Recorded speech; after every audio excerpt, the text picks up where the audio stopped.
Sir telling terrific insights. Have done my research. More friendly, more respectful, more funnier without lawful restrictions. Policy safe. Fate be like.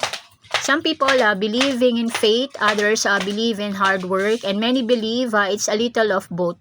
Either way, those moments are hilariously relatable. One, you choose the shortest line, it somehow becomes the longest. Two, you forgot your umbrella, the clouds is perfect timing.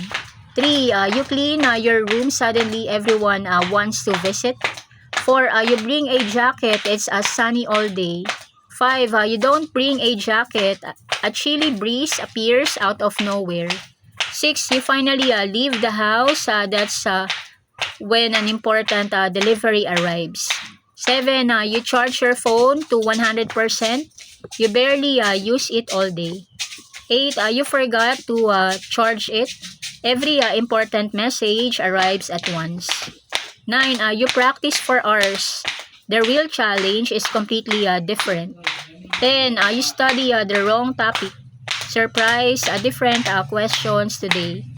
11, you find money in all the pocket. Pass, you send a tiny gift. 12, you lost one sock.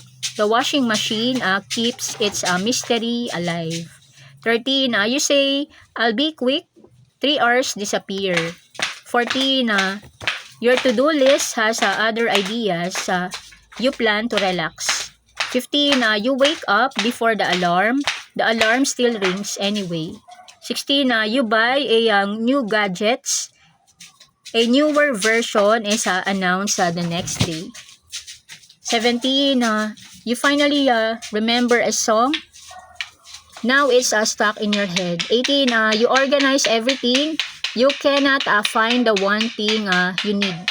19, you open the fridge. You forgot why you came. 20, you decide to save money. Your favorite item goes on sale. 21, you wear white clothes. Today is the day the spaghetti fight back. 22, you arrive super early. Everyone else is running late. 23, you arrive just on time. The event starts late anyway. 24, you tell yourself one more episode.